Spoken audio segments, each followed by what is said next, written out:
Olá, tudo bem? Como vai você? Espero que você esteja bem, sempre bem. Sou Rivaldo Machado, seu professor de Geografia aqui do SAI Digital. Hoje nós vamos conversar um pouquinho a respeito de solos, certo? O que são, e basicamente nós vamos estar preocupados aqui um pouco com a questão da degradação dos solos e algumas das chamadas técnicas de manejo de solo. O que é isso? Como que funciona tudo isso aí?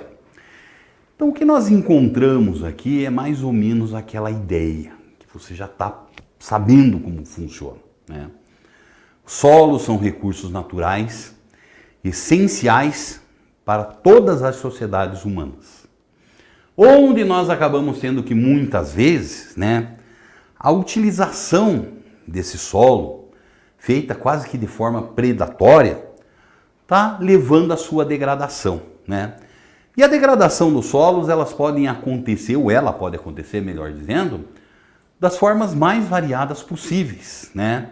Se degrada um solo quando você polui o solo, a título de exemplo, né? E daí nós acabamos sendo que, além da poluição desses solos, que por exemplo na agricultura é muito comum com a utilização cada vez maior dos chamados, entre aspas, agrotóxicos aí, ou defensivos agrícolas, como alguns odeiam chamar, né? Isso leva à poluição desse solo e sua degradação também. Muitas vezes, né, o manejo errado do solo, principalmente relacionado com práticas de queimada, desmatamento, né? Isso também vai tratar de trazer uma degradação, e uma degradação muito grande desse solo aí, né? Só que funciona assim: por mais que o solo seja um recurso natural renovável, a gente não pode sair por aí degradando esses solos em velocidades extremamente elevadas, porque ao mesmo tempo que é um recurso natural renovável, ele é extremamente sensível. O chamado horizonte A do solo, né, que é um dos mais importantes que nós temos, ele não é, o horizonte O, melhor dizendo, ele não é nada mais, nada menos aí que uma pequena película que reveste uma parte do nosso planeta, né? E como a gente sabe, as películas, na maior parte das vezes, elas são extremamente sensíveis. Então devemos ter um cuidado, e um cuidado muito grande com esses solos aí, tá? Então a nossa preocupação na conversa de hoje aqui é entender um pouquinho isso. Não basta apenas e exclusivamente fazer a utilização do solo sem usar técnica nenhuma de manejo, sem fazer investimento no solo, né? Porque existe uma prática muito comum, e principalmente no Brasil, isso é facilmente percebido, né? Por nós termos uma imensidão territorial, quase que continental, uma prática muito comum no campo é o quê? Você vai lá, desmata, utiliza o solo. Não faz a manutenção, não utiliza as técnicas de manejo adequadas, por quê? Porque isso muitas vezes aí requer uma quantidade grande de investimentos. Só que se isso não for feito, o que acaba acontecendo com o solo? Ele cada vez mais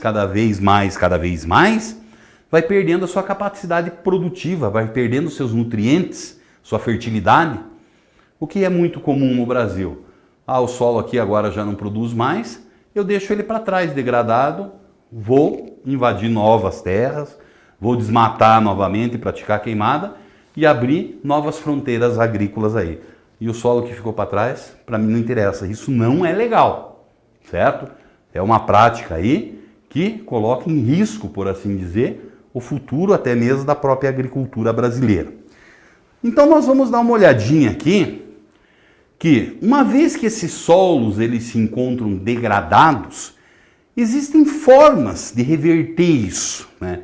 Não quer dizer que 100% das vezes essas formas vão dar certo, vão ser de forma correta. Mas existem aí técnicas e tecnologias agrícolas que muitas vezes podem tratar de nos auxiliar nesse sentido. Bora comigo aqui ver algumas dessas técnicas aqui, né? Então, basicamente, se classificam essas técnicas em 3 grandes conjuntos. O primeiro desses conjuntos, ele diz assim, ó, que são de caráter vegetativo. E isso de caráter vegetativo está diretamente relacionado com o quê? Com técnicas de reflorestamento, né? Geralmente aí essas técnicas, elas consistem no quê? O desflorestamento, por assim dizer, talvez seja uma daquelas técnicas que mais impacta na degradação do solo. Uma forma de você reverter esses impactos, então, é justamente essa questão do caráter vegetativo do reflorestamento. Você devolver a vegetação natural e, sem sombra de dúvidas, pelo solo ser um recurso natural renovável, a tendência natural com a presença dessa cobertura vegetal também natural é que ocorra a sua recuperação aí. Isso varia de região para região, quanto tempo vai durar.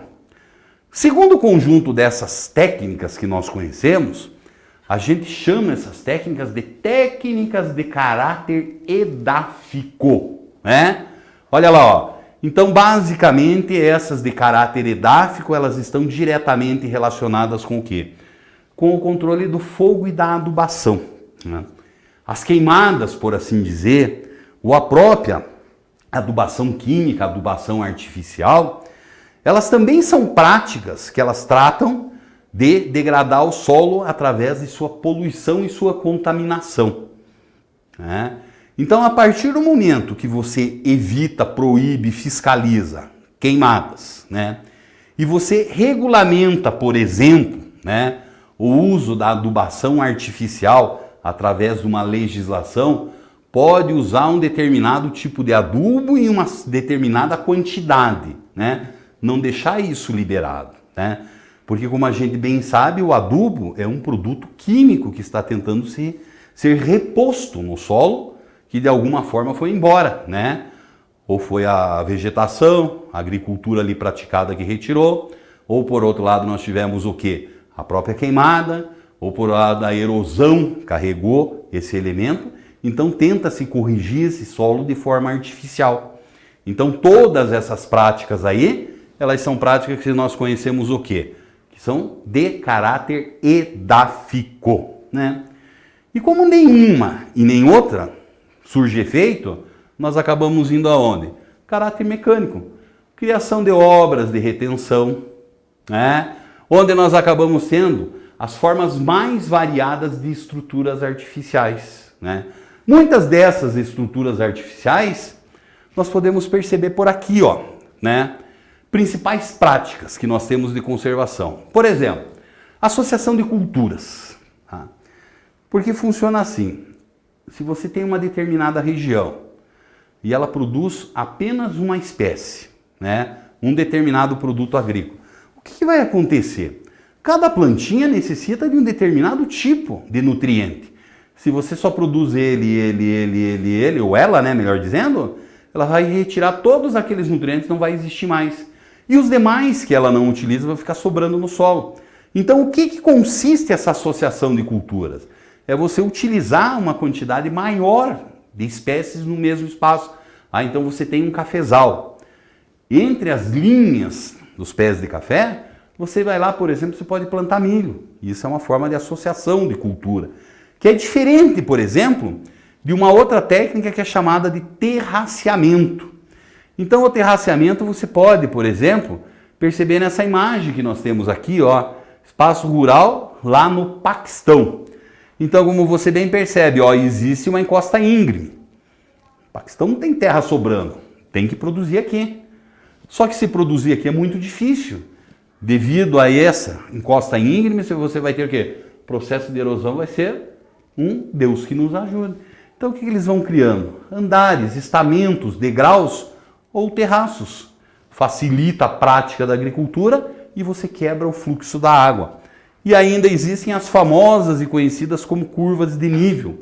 Também é uma outra técnica para se evitar principalmente a erosão. E daí nós temos que essa técnica, né, consiste justamente em você plantar ou dispor, por assim dizer, as diferentes plantas em linhas. Só que essas linhas vão acompanhar justamente a ondulação do terreno, as cotas altimétricas. Essa é uma forma também que se encontra aí de barrar o chamado fluxo de água e, por consequência, diminuir o processo erosivo. Então essas são algumas técnicas, é claro que existem outras, né? Mas essas, por assim dizer, são as mais simples, as mais que aparecem em formas mais puras, né? E que são as mais utilizadas também no planeta. Certo? Tudo bem? Tudo legal? Então tá bom. Um grande abraço para você.